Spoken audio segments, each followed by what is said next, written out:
Este episodio es patrocinado por Curago Biotech, la empresa de fermentos inteligentes y biotecnología. Bienvenidas y bienvenidos al lugar en donde exploramos nuevas perspectivas. Y es que a veces nos enredamos en pensamientos repetitivos que nos mantienen atrapados. Pero si salimos de ellos, nos daremos cuenta de que hay un mundo esperando a que aparezcamos, existamos, brillemos y evolucionemos. Hola, ¿cómo están? Bienvenidas y bienvenidos a este episodio tan especial, porque creo que en los últimos meses, en el contexto político que estamos viviendo, hemos buscado, muchas y muchos, la manera de conectarnos con las necesidades y con la política de nuestro país. A veces nos desesperamos, a veces creemos tener la respuesta, a veces creemos que como nosotros pensamos es la forma correcta de hacer política y de conseguir un México más justo y más pero al final, como lo he dicho en otros episodios, todo empieza por nosotros.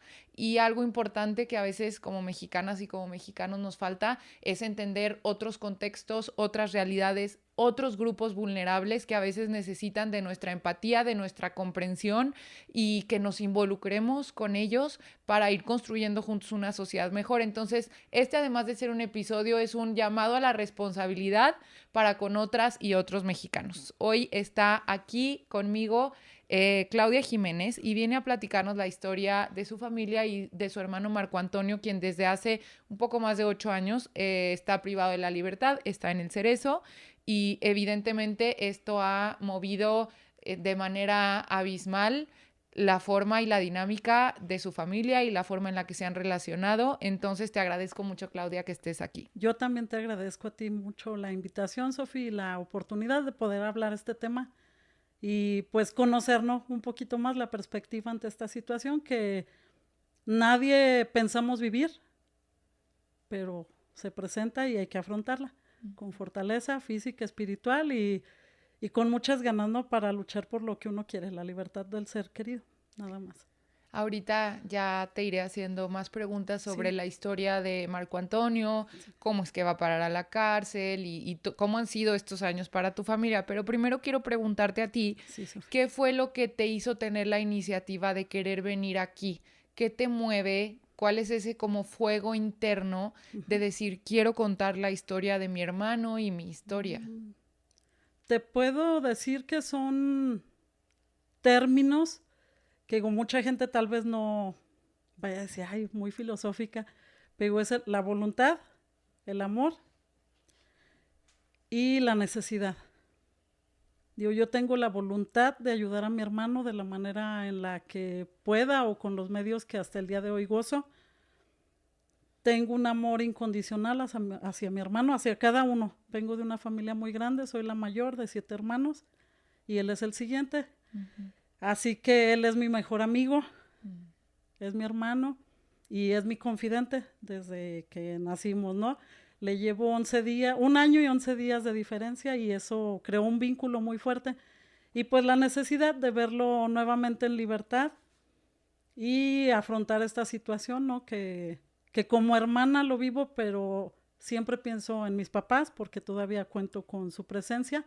Digo, ellos son los más afectados porque creo que el amor de padres es el que se daña más. Digo, uno como hermano en el grupo te fortaleces, pero al final los papás, no sé, el dolor tan intenso que viven y que muchas veces no manifiestan por seguir adelante con los demás. Uh-huh. Sí. ¿Cómo va a parar Marco Antonio a la cárcel? ¿Cómo es ese día? ¿Cómo se enteran ustedes? Mira, mi hermano tuvo, bueno, desde pequeñitos. Fue alguien muy inquieto y siempre tuvo como o sea, su reacción siempre era la violencia, desde el kinder. Un día a mí me golpean en el kinder y él va y encuentra al niño y le dice, amigo, te voy a golpear, te voy a dar una patada de Karate Kid. Le dio una patada, le abrió los labios y te puedo decir que tengo muchos episodios así. ¿Y a qué se lo atribuyes? También mi hermano sufrió violencia por parte de mi papá. Recibió muchos golpes y creo que eso también lo va uno reflejando, ¿no? Claro. En el desarrollo, porque si no recibes amor, pues siempre tu reacción es a la defensiva o violencia, así. Y eso fue como la niñez de mi hermano. Yo era la niña así como de 10 y mi hermano era el niño castigado. Sí. Ahora él me explica, ¿no? Por qué a veces hacía travesuras o era inquieto. En el kinder era por estar castigado porque en la dirección tenían una caja con títeres y a él le gustaban los títeres. Y también nunca nos enseñan cómo expresar las necesidades. Igual hacía cosas para que lo castigaran y poder jugar solo con los títeres. Y ya hasta ahora que estamos grandes y platicamos las cosas, entiendo porque hacía muchas travesuras, para ¿no? que lo castigaran. Así. Él, te digo, su desarrollo así fue, o sea, siempre como inquieto. Y mis papás siempre buscaron opciones como para canalizar esa energía en exceso también. Porque pues, fue un niño de verdad con mucha energía, jugaba todo el día, jugábamos, o sea, digo, y fuimos niños que vivimos otra realidad. Vendíamos alacranes para que tomaran el veneno e hicieran el antídoto aquí en Cruz Roja. Nos pagaban a $1 el alacrán y yo era su asistente. Yo levantaba piedras y él capturaba alacranes. Y digo, es mi confidente y somos... Tu compañero de vida. Es mi compañero. Y digo, yo lo echo mucho de menos, así. Y digo, fueron muchas cosas. O sea, digo, pues la vida, ¿no? Cotidiana. Digo, mi hermano es una persona noble en sus actos, pero siempre tuvo esa energía y a lo mejor el no saber expresar las cosas. Después llegamos así como a la adolescencia y hubo un tiempo en que mi papá se ausentó de la familia. Él se retira de nosotros por un lapso más o menos de 3 años y tanto Marco como yo, que somos los mayores, tomamos otros roles familiares. Digo, como una mamá chiquita y un papá chiquito de 14 años. 14 y yo 15, 16 más o menos. Y allí empezamos, estaba yo en la preparatoria, Marco Antonio había dejado de estudiar hasta la secundaria, porque por esas mismas inquietudes mi papá se podría decir que lo castigó y le dio un ultimátum así como de, mira, si vas o sea, a seguir... ¿era peleonerillo o cuáles inquietudes? Se echaba la pinta de la secundaria y a mi papá eso le molestaba mucho y fue así de, ¿no quieres estudiar? Ok, ya hasta aquí llegamos, yo hasta aquí te apoyo y si quieres seguir estudiando tú trabaja. Digo, ¿quién a los 14, 15 años va a ser solvente, no? Digo, si apenas estás dejando de ser chamaquillo o de jugar, como para tomarte esas responsabilidades, que igual al final del día mi hermano las tomó y él trabajó desde muy chiquito, o sea, tuvo un oficio, él de oficio trabaja la carne, pues él es carnicero y comerciante, ¿no? Así, ese es su oficio, y fue en lo que se desempeñó durante todo el tiempo que estuvo trabajando hasta la privación de su libertad. Siendo jovencillos, pues te digo, ya él se dedicó al trabajo y yo seguí estudiando. Y sí tuve que trabajar, seguir estudiando, todo eso. Digo, fue una vida de responsabilidades para los dos. Y yo muchas veces me pregunto en qué momento se bifurcan los caminos. Digo, porque yo seguí estudiando, trabajando, portándome más o menos bien, porque digo, todo el mundo somos inquietos, hacemos travesuras o situaciones, ¿no? De riesgo. Digo, conoces vicios, alcohol, tabaco, todo. Y digo, ¿y por qué alguien... se engancha se engancha, así. Ahora yo entiendo también, él tuvo un problema de adicción, o sea, también joven tuvo un problema de adicciones, en su momento a la cocaína, ahorita hay muchas drogas, y esa adicción él la tomó por el exceso de trabajo, se cansaba físicamente, y le dijeron que con eso pues te levantas.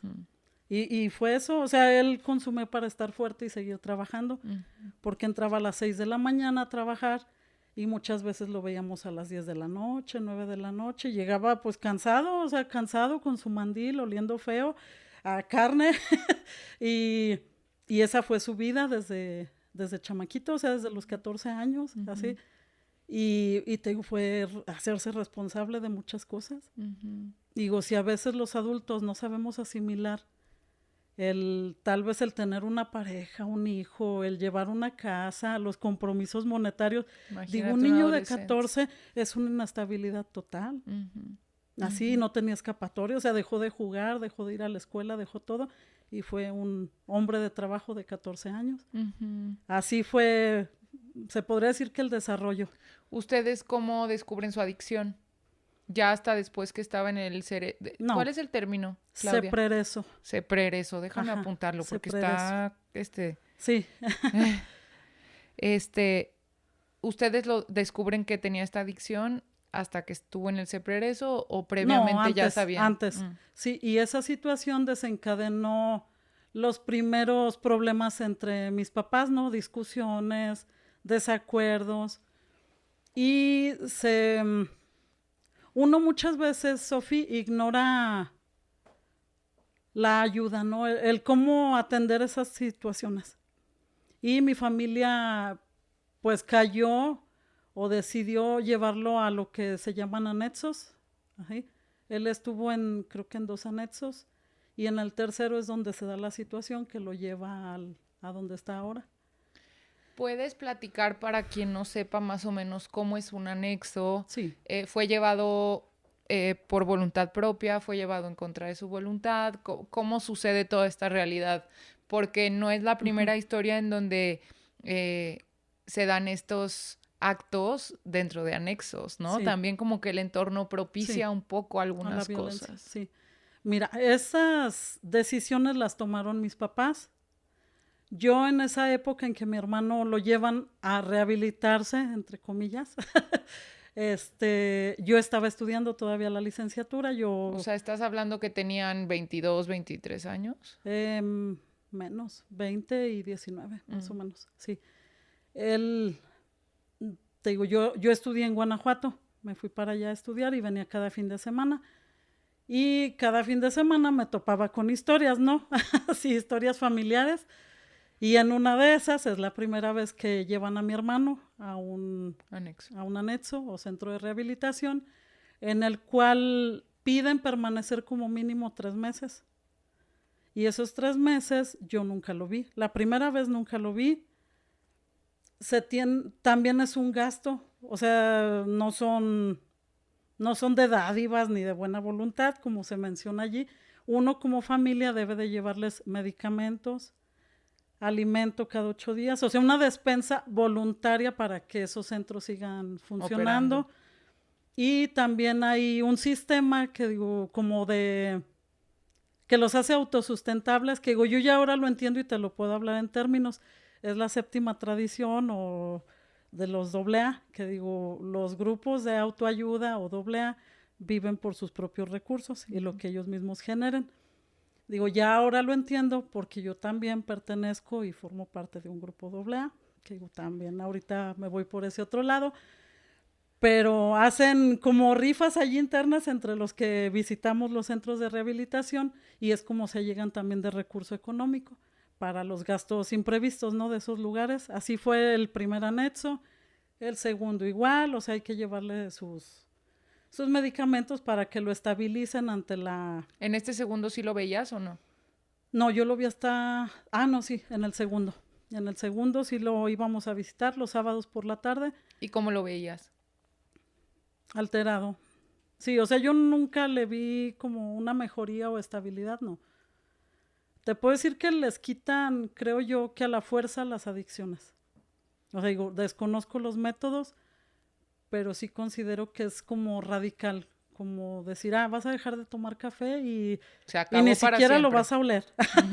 Así, y yo digo, bueno, mínimo ponlo aquí, déjame olerlo, ¿no? Y ya no lo tomo, pero creo yo que es radical ese método. ¿Tú lo veías alterado o incómodo? Sí, y también de que como fue en contra de su voluntad, sí, claro, es difícil que alguien se rehabilite de manera total, porque no hay voluntad, así. Digo, no hay voluntad y eso es lo complicado, ¿no? Y en el último lugar que estuvo fue porque mi hermano recayó en la droga, tenía una pareja, vivían, se podría decir que bien, ¿no? Y separados de la familia, del núcleo familiar. Pero después mi hermano pierde su trabajo, empiezan como las complicaciones económicas y mi hermano nos visitaba frecuentemente a la casa de mis padres. Mi papá tiene poca tolerancia a muchas cosas y siempre, mi papá es como radical en la decisión. O sea, es de, ¿no te parece? Vete, haz tus reglas, haz tu vida y vive como puedas. Oigan, amigos, quiero contarles que a partir de los 30 empecé a resentir muchísimo que si la copita, que si el chilito, que si el pastelito, en temas gastrointestinales, cosa que nunca me había pasado. Ya tenía gastritis, ya tenía inflamación y quiero contarles que con Ventro se resolvió, a título personal se los digo, todo este tema gastrointestinal, estreñimiento, un poco de cansancio también me resolvió. Entonces, de verdad recomiendo muchísimo Ventro. Son probióticos vivos y activos con tecnología patentada. Y en esa ocasión, pues le dijo a mi hermano que allí ya no había como entrada, ¿no? A la casa familiar y que buscara por sus medios. Él que hizo, ahora sí por voluntad, acercarse a un anexo en el cual vivía en el término que le llaman medio anexo, que es para personas que ya han dejado de consumir droga, que ya eres funcional socialmente, nuevamente estás trabajando, pero necesitas la terapia para no recaer. Así vivía mi hermano. Y en donde él vivía, llega una persona con adicción a otro tipo de drogas, que digo yo ya ahora las conozco en términos, nada más. Digo, el cristal, que creo que es una droga más agresiva que cualquier otra. Y ese chico venía con ese tipo de adicción. También llegó en contra de su voluntad. Mi hermano se iba a cubrir su horario de trabajo y en los horarios en que mi hermano no estaba, él sufre pues agresiones físicas dentro de esa institución. Fueron creo que 3 o 4 días de golpiza. Al chavito. Al chavo, sí. Y al cuarto día él queda en coma por los golpes, se lo llevan al hospital y ahí empieza la historia. Ahí empieza la historia, así, o sea, mi hermano nos platicó todo esto, fue de, ay, golpearon a no sé quién y quedó en coma, y sabíamos la situación y dice, no, es que diario hay juntas, pero no, a mí me ponen a estar en otro lado o me apartan, pero pues no sé qué está pasando, que no sé qué, aparte como yo no vivo allí todo el día, nada más duermo, creo que por eso no me necesitan. Y resulta que el chico a los 8 días de estar en coma muere en el hospital y al ser una situación que se dio en una institución es un delito que se persigue de oficio. O sea, allí se persigue de oficio y tiene que salir algo o alguien, ¿no? Y en este caso, las reuniones que se hacían sin mi hermano era para ponerse de acuerdo y acusar a mi hermano. Hay 5 acusaciones en su contra de diferentes compañeros que estaban también allí en tratamiento. Y digo, es lo ilógico, ¿no? Que le das validez a alguien que todos estaban sin sus capacidades totales. Yo así lo considero o así lo explico, ¿no? Oye, Clau, en Sí. este punto, ¿ustedes han estado en contacto con la familia de este chavo, del chavo que No. falleció? No. ¿Y ellos cuál es su creencia? La denuncia se hace por parte de una tía de Laura Oxiso y te digo, se persigue de oficio. Se persigue de oficio desde el momento en que él fallece en la institución médica en la cual estaba internado y de allí, pues ya, llegan al lugar donde vivía mi hermano y los demás y desde qué pasó. Así mi hermano en ese tiempo todavía veía a su pareja, a su hija, y salían a verse a una plaza pública aquí en León, a un jardín público, y llega alguien a verlos así como que, oye, te buscan, dicen que vayas que porque te van a pedir la declaración. Se acerca y pum, súbete. Así se lo llevaron sin orden de aprehensión. Y también ves las deficiencias, ¿no?, del sistema. Sin orden de aprehensión se lo llevan. A él le permiten hablar hasta la mañana siguiente. Nos habla como a las 7 de la mañana. Yo ya me iba a mi trabajo. ¿Esa noche dónde la pasó? Ya en los separos. Y a la mañana siguiente nos habla. nada más para avisar que, como dicen, tuvo a su llamada, al derecho a su llamada, ¿no? Así como de, oigan, estoy detenido y si pueden vengan a ayudarme. Yo ese día me fui a mi trabajo, pues ahora sí que dejé a disposición el vehículo para que mi mamá y mi hermana se pudieran trasladar y ver qué se podía hacer. Las veo a las 9 de la noche y me dicen que no les dijeron nada, no les dijeron No les nada, dieron razón de nada. no más que sí, aquí está, Es así, todo. o sea, sí, aquí está y está bien, y ya. Y si gustan, busquen a su abogado. Digo, todos, o mucha parte de la sociedad, un gran porcentaje, ignoramos la necesidad de contar con un abogado. ¿Sí?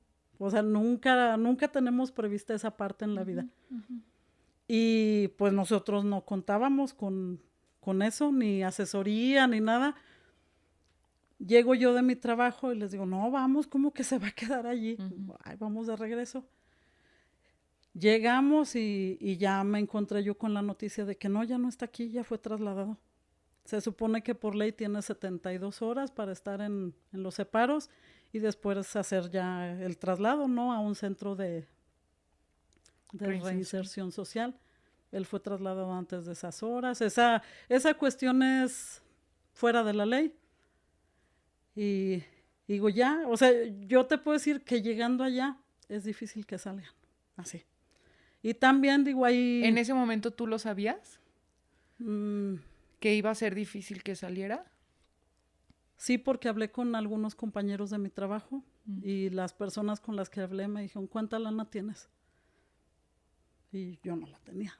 Sí, yo no la tenía. Y sí, también, o sea, me remito a un dicho muy popular, ¿no? En la cárcel están los pobres y los tontos. Se dice diferente, pero así lo voy a decir. Y pues al final no teníamos los recursos económicos, ¿no? Para tal vez pagar una liberación, así. Y brincarnos la acusación de ese delito. Al día de hoy mi hermano está por cumplir en 10 días 9 años. Oye, Claudia, espérame, antes de esto, ¿buscan ustedes un abogado? Sí. ¿Cómo les fue con sus abogados? Te puedo decir que nos fuimos así de inicio con un abogado que buscamos de manera pues particular, ¿no? Que cobró sus honorarios, todo eso. En resumen, yo te podría decir que esa primera ocasión fueron como 60,000 pesos en aquellos años, que ahorita 60,000 valen lo mismo o más. Sí. Y no hubo avance. Y explicaban lo que yo ya te dije, hay 5 acusaciones de las cuales se contradicen. No hay consistencia, pues, en este caso que armaron. O sea, no hay una lógica, porque al final hay personas que dicen, yo estaba aquí picando una zanahoria y escuché unos golpes fuertes, y por lo fuerte que se oían, y al saber yo que él era muy alto, yo digo que asumí que era él. Así, o sea, digo, se oía que era un golpe muy fuerte y era porque él es alto y es grande. Así. Y digo, ese tipo de denuncias son las que están. Todas las personas que lo acusaron, lamentablemente, de 5, 4 ya murieron. Por temas de droga. De droga. Y el último que queda con vida no tiene ya la capacidad lógica de cualquier persona, o sea, ya... No podría como volver a declarar. Sí, una demencia, ya no puede sostener su denuncia, pero al final ahorita, como mi hermano también llegó allí en el tiempo en que ahorita existen los juicios de oralidad, que es la nueva modalidad, él llegó todavía en el sistema penitenciario anterior. Y es más complicado porque a 8 años siguen buscando ahora a una hermana de esa persona que ya no tiene sus capacidades para que ella como familiar directo diga, sí, mi hermano está mal.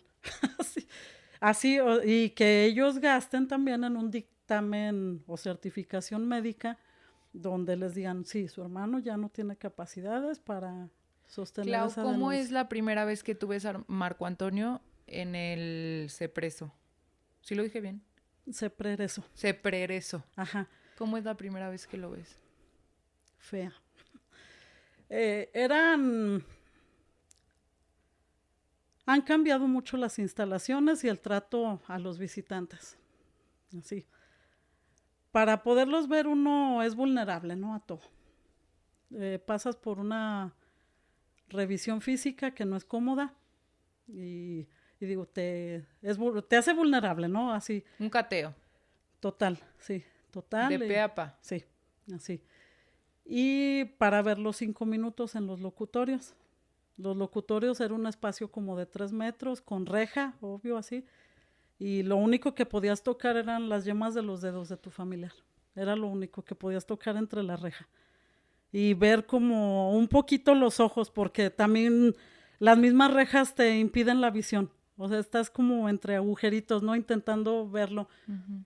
No los ves bien, era un espacio oscuro donde pues nos amontonábamos todos los familiares, ¿no? Era así un pedazo como de 3 metros y era estar unos arriba de otros, así como que, esto, puras pláticas cruzadas, uh-huh, así, uh-huh. Pláticas cruzadas.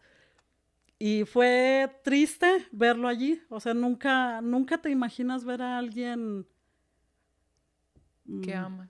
Así. No, nunca te lo imaginas. Y el hecho, no, en mi familia no somos muy de abrazos ni de apapachos, uh-huh. Pero el hecho de no poder tocarle ni una mano completa, uh-huh. Te rompe vínculos así como de un momento a otro. Uh-huh. Ese día yo me mantuve allí conoces la fortaleza en el primer momento, me mantuve así fuerte. Y Marco, ¿cómo estás? No, échale ganas. No, hombre, vas a ver, aquí estamos. Salí, ¿y cómo lo viste a él? Mal también.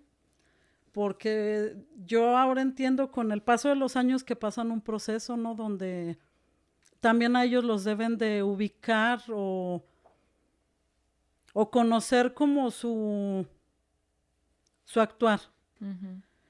Si son violentos, si son tranquilos, si mantienen la calma, pero digo, es imposible. Entre ellos mismos. Sí, también como para poderlos canalizar ya a una estancia uh-huh. con otros compañeros y uh-huh. que de manera relativamente cordial puedan convivir. Pero alguien alterado es imposible que conviva sanamente. O sea, digo, si a mí me tienes encerrada en un baño 3 días, digo, voy a salir y voy a soltar golpes, claro, por lógica. Claro. O voy a gritar, no claro. sé, o voy a estar enojada. Claro. Y sí lo vi alterado, el físico cambia rápidamente, sí, se deterioran. Y ese fue el primer encuentro. ¿Y tú conversaste con él de qué está sucediendo? Ya hay un abogado, o sea, conversaron un poco de las realidades. Pero es poquitito, de cada uno. O sea, en 5 minutos, ¿qué puedes hablar? Sí, no, nada, te extraño y te amo. Así de, ¿cómo estás? Esto, lo otro. No, vamos a ver para pedir el permiso para poder venir a verte, porque nos dicen que no, y el abogado pues no dice nada. Así, o sea, no vas a salir pronto. Y asimilar también eso es complicado, es difícil. ¿Cada cuánto podías hacer estas visitas? Tienes que tramitar allí ciertos permisos como familiares. A ellos nada más los puede visitar la familia directa, o sea, padres, hermanos. O si son casados, la esposa e hijos, nada más. Nada más. Y para esa visita, normalmente, bueno, yo recuerdo que pasó como un mes para poder verlo así ya completo. ¿Y cómo fue? También difícil porque ahí sí ya entras a las instalaciones del centro de Al Cerezo, ya entras y es como, yo no podía ver a los demás y no por miedo ni por nada, te puedo decir que es una sociedad sumamente respetuosa y que tal vez lo que no aprendieron fuera, allí lo están aprendiendo. Lo aprenden, así, o sea, digo, con sus métodos, pero dirían las abuelitas, ¿no? Los meten en cintura uh-huh. todos y tienen un actuar muy bueno, o sea, el respeto es así, prevalece ante todo, el respeto y los buenos actos. Pero sí, yo sí les digo, ves las miradas de todos y es como un vacío, es un vacío. Que digo, no los ves llorar, pero ves que están tristes, sumamente tristes, o necesitados de un abrazo, o de un reconocimiento social mínimo. El saludo lo valoran así. O sea, el hecho de que tú le digas a alguien que está privado, Buenas tardes, ¿cómo hola, estás? buenas tardes, ¿cómo estás? Es de, ay, ya me vio, ¿no? Sí, ya me vio y no me Es que ignora y no soy tan mal lo o... expresas muy bien, ya me vio. Sí, sí, Justo es un, ujú, es un grupo que se empieza a invisibilizar, o sí, sea, lo platicábamos ahorita antes de empezar a grabar, incluso en documentos oficiales que dejan de existir, sí, ¿no? sí. Entonces se empieza a hacer cada vez más invisible la Son persona como, ante la sociedad. son como un muerto con vida. Oigan amigos, quiero contarles que a partir de los 30 empecé a resentir muchísimo que si la copita, que si el chilito, que si el pastelito, en temas gastrointestinales, cosa que nunca me había pasado. Ya tenía gastritis, ya tenía inflamación y quiero contarles que con Ventro se resolvió, a título personal se los digo, todo este tema gastrointestinal, estreñimiento, un poco de cansancio también me resolvió. Entonces, de verdad recomiendo muchísimo Ventro. Son probióticos vivos y activos con tecnología patentada. Sí. O sería, yo diría, si estuvieran muertos, digo, sería una fosa común donde no sabes quién quedó allí dentro. Así. Y es muy cruel la situación también. Y muchos, yo no vengo a hablar de que, ay, son buenas personas, son inocentes. No, o sea, yo no vengo aquí a juzgar a nadie ni a poner las situaciones en valor, ¿no? Pero sí es una parte de la sociedad totalmente ignorada. Y yo tengo a un hermano al cual visito y tiene la dicha también de que mi mamá lo visita. Y nuestra visita es frecuente. Cada fin de semana está allí alguien de la familia, mi mamá, mi papá, un hermano, yo, quien sea. Y hay comida que se le lleva y eso también allí dentro se valora. Pero hay mujeres. También está la parte femenil allí, que muchas de ellas sí son abandonadas. ¿Cómo ha Así como, sido a partir de sí, de estas primeras dos visitas que ya me expresaste lo duras sí, que fueron, lo sí. reveladoras que fueron? Cómo ha sido a partir de ahí como que entender que su libertad iba a tardar, em, todas estas deficiencias en el sistema penal, entender y educarse ustedes como familiares en términos penales, en términos de derecho, o sea, Sí, entender un mundo que, como bien mencionabas hace rato, no piensas que vas a tener que meterte? no. ¿Cómo empezó a hacer como esta comprensión de la realidad y cómo fuiste viendo también tú la evolución de tu hermano en estos años? Mm, mira, como familia, al carecer e ignorar, porque también es uno ignorante de muchas cosas, nadie, o sea, no tengo en la familia ningún grado familiar a un abogado. Nadie, ni un tío, ni un primo, nadie. Así. Y es difícil que alguien te diga, no, mira, vete por aquí, vete por allá, o busca el de oficio. Como dicen, el de oficio es gratis, sí, pero el abogado de oficio tiene otros 1000 Ujú, expedientes junto ujú, con el de tu ujú, familiar y también es una saturación para ellos ujú. el librar todo ese trabajo, todo ese trabajo. Ignoras muchas cosas conforme vas y visitas al abogado de oficio porque al final del día te das cuenta que le pagaste a alguien y no obtuviste nada. Digo, hay abogados muy profesionales, muy comprometidos, todo eso, pero es difícil encontrarlos. Y ves también el costo. O sea, los honorarios de las cuestiones penales son sumamente altas, yo los considero, o en algunos casos yo te diría inalcanzables para quien tiene un sueldo pequeño Promedio. o promedio, porque no ganamos millones. Sí. Y muchas personas no tenemos un negocio que nos afiance el trabajar en un lugar y generar en otro. Yo te puedo decir que actualmente por leer un expediente son 5,000 pesos por leerlo, por leerlo. Y una vez leído por un abogado, te dice más o menos por dónde pueden atacar el caso y cuánto te va a costar. Ujú. Y digo, así como dice, aquí tengo 5,000.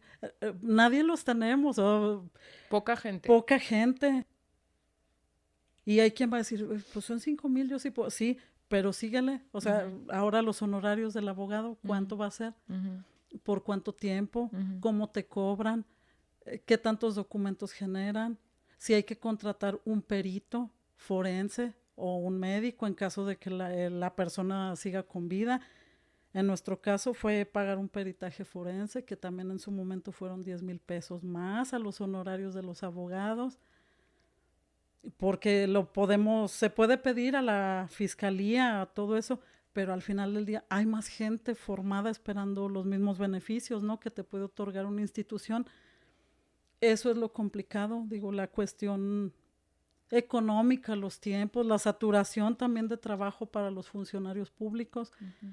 Y que pueden tener el compromiso de ayudar, pero ayudar a tantos, ¿a qué le das prioridad? ¿En qué momento se le dicta sentencia a tu hermano?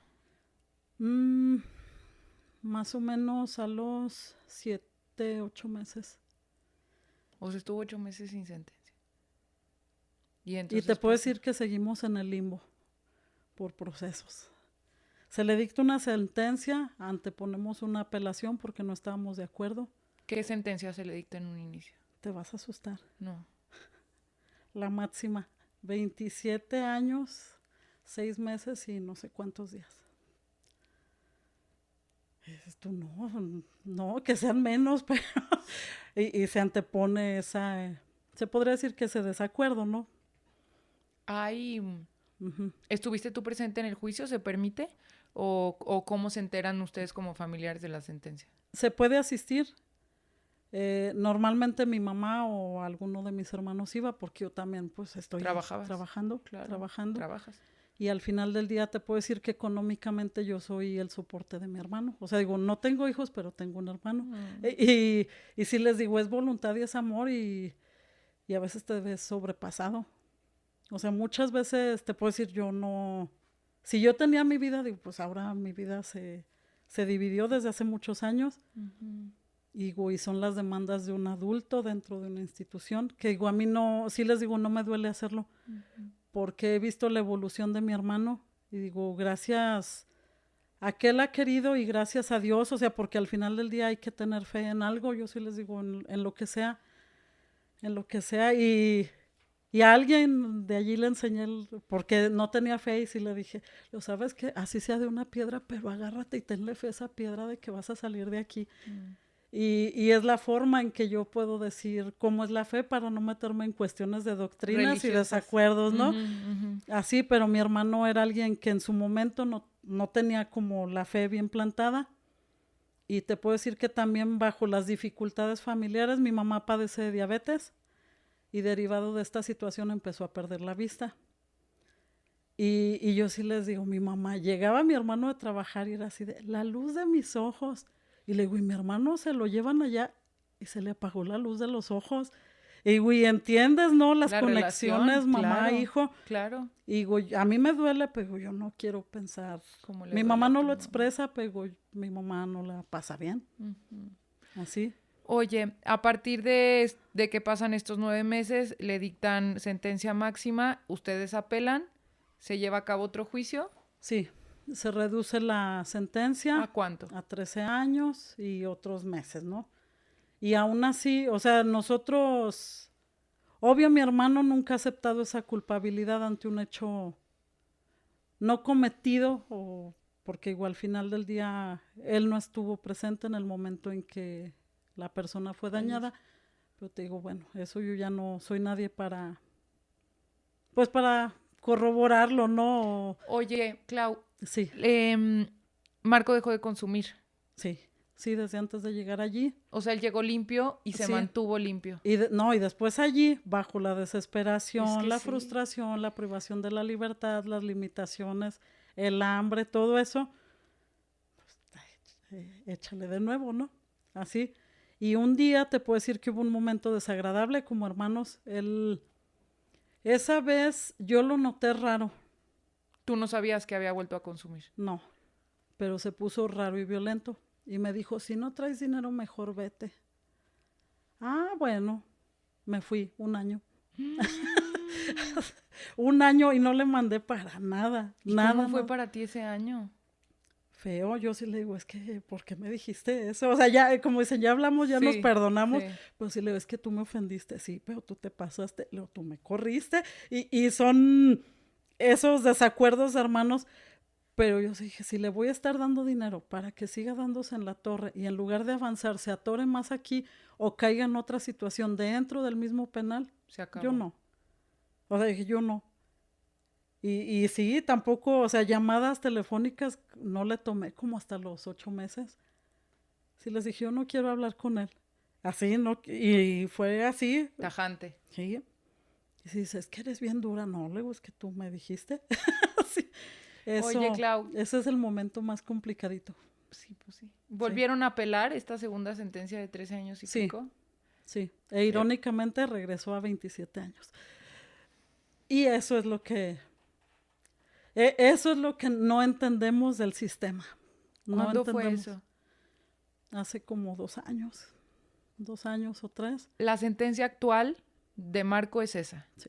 No, ya no se volvió a apelar, ya no se volvió a llevar a cabo Se otro juicio. apeló, ahí sí te puedo decir que ignoro la resolución de esa apelación y también metimos otro recurso que se llama el cese de la medida cautelar, el cual hasta ahora nos enteramos que nunca lo entregó la abogada de oficio y por lo tanto está ya atorado. Y ahora nuevamente mi familia está retomando el caso con unos abogados de manera particular. Y otra vez generando un gasto que digo, no es el gasto, o sea, hay que ver y se lucha por la libertad de mi hermano, pero sí es algo complicado entender el sistema. Y que digo, como para unas cosas, si decimos la ley no es retroactiva y para otras sí, digo, entonces, digo, no seamos ilógicos, o sea, no seamos ilógicos y también yo sé que siempre hay huecos en la ley. Y si le digo a mi hermano, le digo, ¿sabes qué? Pídele a Dios que exista un hueco en la ley por donde tú como hormiga te puedas pasar y salir. Ya, es lo único. Porque ya, o sea, yo sí le digo, ya aquí nada más nos queda como la intervención divina en cuestión de que digo, le caiga la razón a alguien, a un juez, a un abogado de oficio, a alguien que ponga en valor tal vez los años que ya lleva, porque ha estado privado de la libertad y la ha pasado mal, igual que la familia afectada por esa situación. ¿Cómo lo ves hoy, casi 9 años después? Fuerte. Mi hermano está fuerte, está sano, trabaja y te puedo decir que ha tenido ya están sujetos a observación constante. O sea, todo el día los están checando, ¿no? Todo el día. Y con la observación que ahora hay es de que, ya, es tranquilo. Porque obvio, te digo, caen en situaciones de violencia, de O sea, dirías que hubo una intolerancia. evolución en su carácter. No, una conversión total. Total, porque es un hombre de fe dentro de la institución. Él forma parte de un grupo religioso y es como a cierto nivel, yo te diría que el titular de esa religión dentro de su dormitorio, porque hay diferentes áreas, ¿no? Dentro de su dormitorio te podría decir que él y otros compañeros son como los guías espirituales o de la doctrina dentro de su espacio. ¿Cómo te hace sentir eso? A mí satisfecha y orgullosa de verlo tranquilo y de que la fe lo ha mantenido fuerte, así como la ocupación que él adoptó, porque digo, allí dentro pueden hacer trabajos de tejido, artesanía, la carpintería. Hay también un pequeño taller de calzado en el cual empresas, no sé si grandes o pequeñas, lleven allá trabajo y pero a él no, dirían, no le gusta, pero ya encontró lo que le gusta. Mi hermano hace trabajos en repujado, en metal, y es con lo que tanto su maestra que le impartió el taller como yo le hemos apoyado. Digo, ella con la enseñanza y pues yo con acercar el material necesario, ¿no? Para que él se desempeñe. Muchas de sus piezas las tengo yo porque a mí me gustaría venderlas. Más que venderlas, ¿sabes qué? Conservarlas y buscar la oportunidad de exponer ese tipo de trabajos, no nada más los de mi hermano. Yo quiero hacerme de un acervo de todos los demás y sí les digo, pura artesanía canera, porque, bueno, allá le dicen la cana, ¿no? En el argot, la cana, y yo sí les digo, pura artesanía canera o carcelaria, ¿no? Y que digo, hay muchos talentos también allá adentro. Digo, a veces no cuentan con el apoyo de su familia o los recursos necesarios, pero he visto que mi hermano, aparte de estar fuerte en el espíritu, en el físico, tener una conducta ya mejor también, o buena dentro de la institución, ya sirve de soporte para quien va llegando o para personas más jóvenes. Mi hermano actualmente tiene 44 años. Oigan, amigos, quiero contarles que a partir de los 30 empecé a resentir muchísimo que si la copita, que si el chilito, que si el pastelito, en temas gastrointestinales, cosa que nunca me había pasado. Ya tenía gastritis, ya tenía inflamación y quiero contarles que con Ventro se resolvió, a título personal se los digo, todo este tema gastrointestinal, estreñimiento, un poco de cansancio también me resolvió. Entonces, de verdad recomiendo muchísimo Ventro. Son probióticos vivos y activos con tecnología patentada. Llegó de 35. Es la vida productiva de alguien. La vida también reproductiva. Y te ves limitado en todo eso. Yo sí le digo, pues, estate tranquilo de que estás solo. O sea, no hay más nada. Y no hay más nada porque ya todo se perdió. Todo. En la noche que piensas en él, ya que te vas a dormir, que sabes dónde está durmiendo él, o cuando comes, o cuando estás con tu familia, ¿qué pensamientos te vienen? ¿Qué quisieras decirle? ¿Cómo es esta parte, Clau, de tener a una persona que amas en la cárcel? Valoras todo. Si ya le dabas un valor, valoras aún más. Porque sabes cosas bien básicas, ¿no? Sabes que tienen hambre, que tienen frío y que no sabes si al día siguiente van a comer, porque a veces se les rompen los horarios, o trabajas o comes, y tienen que cumplir con todo. La buena disciplina es trabajar, ir a la iglesia, ir a los AA, y hay grupo de AA, ir a terapia, ir a psicología, ir a la escuela. Digo, ¿a qué hora haces todo eso? Y tienen que, a veces, que dejar de comer para irse a trabajar y cumplir con la cuestión laboral. Ser alguien de bien y que digo, bueno, o sea, nada más pensar, ¿no? En que todo tiene un valor. Tuviste todo eso y lo perdiste también, porque te digo, muchos de nuestros actos forjan, ¿no? También el llegar a las situaciones. O sea, digo, mi hermano sí tuvo responsabilidades, pero tuvo una adicción, la cual le hizo tal vez convivir con personas que lo llevaron hasta los lugares donde estuvo. Y yo sí les digo, el anexo es como la preparación para la cárcel. Yo ahora lo veo así. Lo entiendes así. Y digo, y si alguien,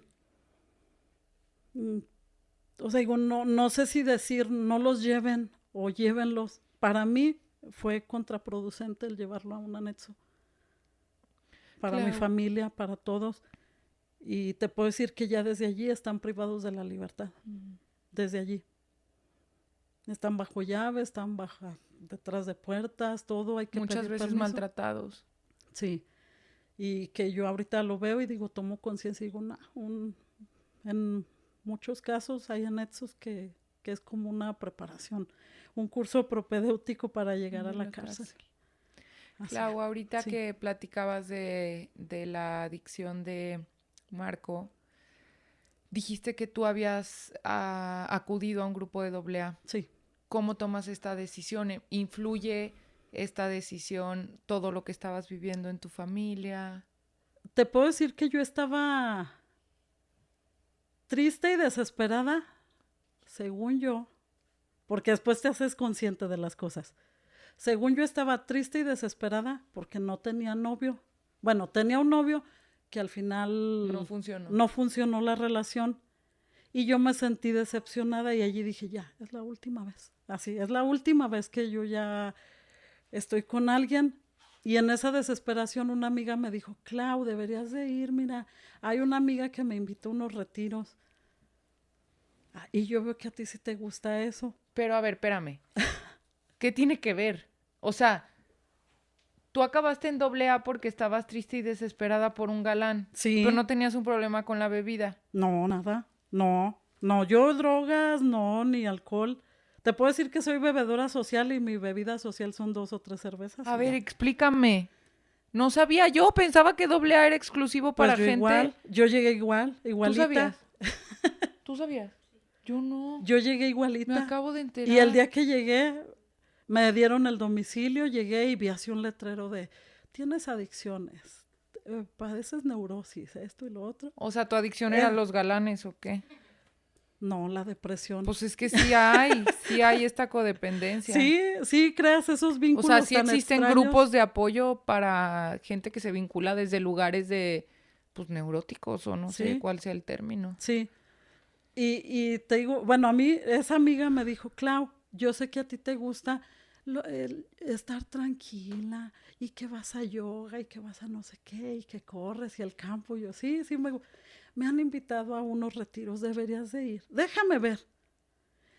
Y también en los grupos AA dicen que cuando te toca y todo se acomoda. Y sí, o sea, ese día mi amiga habla con la otra amiga y le dice, oye, tengo una amiguita que está bien triste. No hay oportunidad de que la lleves al retiro. Sí, el lunes empieza la preparación. Y yo dije, ¿para qué me tengo que preparar para irme a pasear, no? Me dieron el domicilio, llegué y como te platicaba, vi un letrero donde decía que si tienes vicios, adicciones, tristeza, enojo, ira contenida. Yo lo leí y dije, ¿y por qué me mandaron aquí? Me enojé. Salió alguien pues, del grupo, que ya ahora sé todos los términos, ¿no? Salió uno de los padrinos y me dice, buenas Bienvenida. noches, pásele. No, Leo, creo que me equivoqué. Lo estoy esperando otra persona. Y me dice, está esperando a la compañera María. O sea, le digo, sí. Pues pásele, ella me dijo que viniera por usted. Ella ya está por llegar. Así entré esa primera vez y te puedo decir que todas las historias que escuché en ese grupo me permitieron darme cuenta del problema que realmente yo padecía, ¿Qué era tu tristeza? que es la tristeza y la neurosis. ¿Por qué? Porque como no tengo fugas de otro tipo, te vuelves un ollita express. Porque no, no soy pachanguera, no tomo, no fumo, muchas cosas que a otros les permiten vivir relajadamente porque cada 8 días salen, bailan, se cansan, en la semana no se dan cuenta de otras situaciones.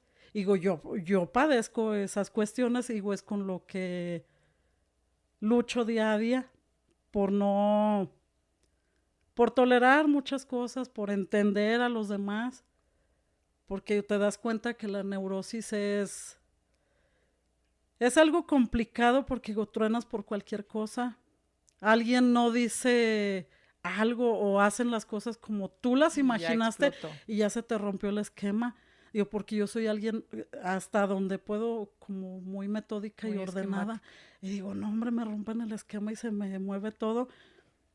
Y digo, tienes que aprender a ser más flexible en muchas cosas. Muchas cosas. Y el estar triste, te das cuenta que a veces estás triste por otros cuando tú debes de estar bien. Digo, yo ahora te puedo decir, estoy bien, ¿Enamorada? estoy contenta, estoy enamorada, tengo a alguien que he aprendido mucho también de él. ¿Cómo lo conociste? Te decir sorpresa, visitando a mi hermano, sí, visitando a mi hermano, conocí a mi actual pareja. Ajá. ¿Y cómo ha sido para ti este proceso de enamorarte de alguien que recientemente obtuvo su libertad, Uh-huh. pero cuando recién lo conociste no estaba libre? Entonces, ¿cómo ha sido para ti este proceso? Ha sido, lo resumo en la palabra que acabo de mencionar, ser flexible ante muchas cosas, ver que errores cualquiera podemos cometerlos también y que muchas veces estamos en el lugar menos indicado también para vernos inmersos en una situación. Tomar una mala decisión también, yo sigo, debes de pensar 1, 2 o 3 veces, o si tienen que ser 1000, piénsalo 1000 veces antes de actuar, antes de desesperarte. Todo eso te puedo decir que he aprendido. Recuerdo perfectamente el día que lo conocí. Así lo recuerdo. Y si le digo, yo nada más recuerdo tus ojos, es lo único. Y no los ojos, la mirada. Porque allí pierden, como te mencionaba, pierden la identidad. O sea, a nadie le hablan por su nombre. Son puros sobrenombres, puros apodos. Y apodos a veces crueles, ¿no? Que digo, si tengo el ojo así chueco, pues soy la chueca, ¿no? así de irónicos son. Sí. Y aprendes también a divertirte. O sea, digo, también te diviertes, pero ay, son como un ácido así en vivo. Ajá. Y yo nada más recuerdo su mirada y que él estaba trabajando. Él vendía artesanía de la que producen allí los demás compañeros. Y sí le compré algo, pero eran unos lápices decorados con las princesas de Disney. Y yo le dije, dame a Ariel, algo así. Le dije, véndemela de Ariel. Me dice, usted tómela. Y ahora te puedo decir que es un hombre muy inteligente. Y yo también. Porque le dije, dámela de Ariel. Y me dice, usted tómela. Le digo, no, tú dámela. Y dije, no sabe ni quién es Ariel. Y le dije, ¿no sabes quién es? Y me dice, pues esta es la Bella y esta es la Cenicienta. Le digo, ¿y las demás? No me las sé. Y se agachó porque no te pueden ver mucho tiempo fijamente. Le dije, le digo, a ver, déjate, digo quiénes son. Y ya le dije quiénes eran cada una de las princesas. Me vendió la que yo quería. Y se regresa otra vez así como de, nada más va a querer esa. Sí, nada más. Uh-huh. Me dice, bueno, algo o algunas otras palabras cruzamos. El chiste es que yo le pregunté que cómo se llamaba. Me dijo su apodo. Y le dije, no, te estoy preguntando cómo te llamas, no cómo te dicen. Ah, bueno, soy Gustavo. Y nos saludamos de mano. Allí no se saluda de mano porque también es una falta de respeto y está rompiendo reglas. Y más con la visita de otro interno. Sí. Y al final te puedo decir que de allí empezó una amistad que duró. Seguimos siendo buenos amigos y hay mucha confianza. Pero amigos fuimos como 7 años y medio. Él varias veces me pidió cambiar la relación o el estatus, dejar de ser amigos y ser otra cosa, tener una relación. Él nunca le expliqué, yo nada más le decía como que no, espérame, es que no, le daba largas. Pero te puedo decir que para mí, yo ya ahora se lo explico y tal vez en su momento debí de haberlo hecho. Para mí habría sido muy difícil vivir esa situación por tanto tiempo. Y doble, ¿no? Sí, porque mi hermano tu hermano ahora y tu pareja. Así. Y te puedo decir que la última vez que me lo pidió, pues dije, bueno, pues está bien, así. Él seguía ahí. Sí. ¿Pero ya sabías tú que iba a salir pronto? No, yo ignoraba. El pronto eran 2 años más. Ese era el pronto, él iba a salir como en 2 años más. Y te puedo decir que intervienen muchas cosas, o sea, el compromiso de ellos ante la institución, su buena conducta, su trabajo, la dedicación que pongan, la tolerancia al sistema, todo eso.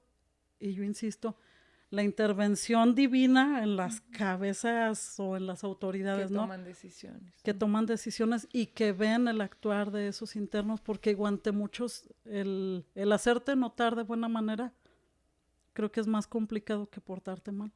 Ay, Clau, pues nos acabas de dar una cátedra de lo que es el tener un familiar en la cárcel, de lo que es vivir todo el proceso, de lo que es entender y aceptar todo este proceso. Sí. Me quedo yo con 800,000 preguntas, da para otro podcast, pero me gustaría que este fuera tomado por quien lo escucha con un interés genuino de entender cómo funcionan las cárceles, cómo funciona el sistema penal y de que nos involucremos todos en volver la vista a estos hombres y a Sí. estas mujeres, porque no están muertos, No, porque siguen ninguno. vivos, porque son productivos y porque están en un centro de reinserción. Y si Sí. nosotros como sociedad no promovemos esta reinserción, Sí. entonces se vuelve complicado y estamos dando vueltas en círculos. Yo te puedo decir que pocas veces he visto el compromiso como social de ayudar. O sea, allí en todos estos años he visto a un grupo religioso, eh, creo que es cristiano, sí, nada más, afuera, afuera de la institución, y otorgando hasta un vaso de café caliente y una rebanada de pan a las personas que vamos a entrar a la visita. ¿Por qué? Porque el tiempo se te recorta. O sea, mucha gente pasa allí la noche, del viernes al sábado, para entrar primero. Mucha gente, o sea, los recursos se te van limitando con esta experiencia. A veces llevas poca comida, a veces más, pero cubres las necesidades básicas del interno. Así, cada 8 días llevas una despensa mínima o máxima, como la quieran ver, pero a todos nos implica y nos demanda un esfuerzo económico, una dedicación, un compromiso. Las mamás son bien aguerridas. Sí, o sea, recuerdo un día, Sofi, estaba lloviendo, encontramos una bolsa de plástico allí tirada, la recogimos, como era una bolsa grande, dijimos, hay que cubrirla. Entre varias. Y se la dimos a una señora, que ya era más grande de edad. Tenga, señora, cúbrase. Ay, sí, hay que tapar las bolsas de los muchachos porque les va a llegar fría la comida. Y yo, ay. Así, a ese nivel. Grado. Nos quedamos mojando todas, pero que la comida llegara protegida. Intacta. La comida protegida. Y es lo único que como familiares peleamos, ¿no? Que entre la comida. Y esa comida pues es revisada minuciosamente cada 8 días. Imaginar. Nosotras igual. Y te digo, el apoyo de la sociedad es escaso. Es complicado, es escaso. Sí hay personas que van allí de manera pues voluntaria, ¿no? Digo, los docentes, hay maestros de artesanía específica, hay un maestro de yoga, a veces van de instituciones educativas como la Ibero, la Salle, pero así muy espaciadas las visitas. Digo, cuestiones religiosas también van, digo, grupos, creo que cristianos, ¿qué es la iglesia adventista? Y no sé qué otras, también allí dentro hay una iglesia católica. Pero digo, la fe al final del día, la doctrina que se profese, lo que se crea, digo, no, al final es uno, buscar el beneficio y el crecimiento espiritual de las personas que están allí, porque a pesar de que son muchos, están solos cada uno. O sea, nadie está con su hermanito, con su papá, claro, con su mamá. Claro. Así. Y así llegues con algún familiar, normalmente son separados. Y esas situaciones es complicado y te digo, es un aprendizaje fuerte, pero es una lección de vida. Que digo, yo no, sí les digo, yo no le deseo a nadie y he visto o he escuchado así a mamás con niños traviesos que muchas veces le dicen, y si te sigues portando así, te van a llevar a la cárcel. Digo, no saben lo que dicen. Sí. Si uno midiera las palabras la dimensión y sí, lo porque al final del día a veces estamos decretando cosas que no son queremos. Necesarias vivirlas. Para nadie. O sea, yo sí les digo, para nadie. Eso no, porque ni viven, ni mueren, ni tú estás libre, y al final los familiares también somos prisioneros cada fin de semana. Y es algo complicado de asimilar, de entender. Y de cada fin de semana y al final prisioneros de una realidad, ¿sí? de ciertas emociones, de ciertos pensamientos que no se van a ir hasta que no veas a Marco Antonio ser libre. Como se llaman cada uno de nuestros familiares. Digo, pues todos los necesitamos afuera y al final también ves que los sistemas, digo, de reinserción carecen de muchas cuestiones, ¿no? Digo, al final es el método y tal vez hay que aprenderlo. Digo, es complicado también entender. Y no, si me dijeran, ¿qué propones? Digo, tendría que pensar mucho, no sé. O sea, no sé. porque al final del día ignoramos la vida de todas las personas. Pero digo, creo que el camino que cada uno hemos recorrido es el que nos lleva, ¿no? A todo. Digo, a unos a vivirlo de manera directa y a los afectados de manera indirecta aprender por el otro caminito, ¿no? Sí. Ay, Clau, pues no sabes cuánto te agradezco. Yo a ti, Agradécele a Marco Antonio. Sí. Cuando lo veas, Sí. el que haya permitido a través de ti que conociéramos su historia. Sí. Lo hiciste fenomenal. Muchas gracias. Hablas increíble, ojalá Gracias. lo hagas más veces porque de verdad lo haces muy bien, tienes una manera de expresarte muy Muchas padre, gracias. me tenías enganchadísima y Muchas así vas a gracias. tener a todas las personas que vean o escuchen este episodio. Sí. Gracias por haber estado aquí. Te agradezco mucho, Sofi, la oportunidad de poder venir a, como dicen, a terapearme un poquito y poder compartir esta situación que es, te digo, complicada como hermana, como familia, y que muchas veces cargamos con ese estigma de que digo, bueno, es la vida de mi hermano, no es la mía. Yo no lo puse allí tampoco. Y eso socialmente creo que todos lo debemos entender. Y cualquiera nos podemos ver afectados por una situación así. Y es algo que yo no le deseo a nadie y nadie imaginamos vivirlo. O sea, pensamos ir a todo, ¿no? Al hospital, al panteón, a donde sea. Cárcel, no. Para la cárcel no. Y también ese dicho de que los amigos y la familia los conoces en la enfermedad y en la cárcel, es cierto y es confirmado, así. Y me gustaría nada más compartirte, digo, espero haberlo memorizado bien. Ay, sí. No, mira, en el capítulo 58 del Quijote de la Mancha, hay un párrafo que no me lo sé completo. Pero Don Quijote le dice a Sancho, Sancho, la libertad es el más precioso de los dones que los cielos dieron a los hombres. Y con eso me gustaría terminar. Te agradezco muchísimo. Quienes gocemos de libertad, hagámoslo, vivamos bien, tratemos de evitar situaciones que nos pongan en riesgo, porque hasta un choquecito en vehículo, lo que sea, nos puede llevar para allá, ¿no? Un mal manejo financiero, lo que sea. O sea, digo, no todo mundo, como dice, creo que todos tenemos la idea de que en la cárcel están quien roba y quien mata. Y a veces está quien se llevó dinero de una empresa, quien atropelló a alguien y esa persona murió. Y bueno, todos fue porque quisieron, ¿no? Así. O porque estabas en el camino delictivo, algo así. Sí. Pero te digo, es un aprendizaje duro. Te agradezco mucho la oportunidad que me diste. Esta es tu casa. Y pues estoy a tus órdenes, ¿no? Para cualquier Igualmente, otra Clau. situación. Fue un placer estar aquí contigo. Muchas gracias. Y gracias por brindarme la comodidad y la seguridad, ¿no? Gracias, Clau. Del Esta tema. es tu casa. Muchas gracias. Y a ustedes que nos vieron o nos escucharon, nos vemos en el siguiente episodio. Curago Biotech, la empresa de fermentos inteligentes y biotecnología, presentó este episodio.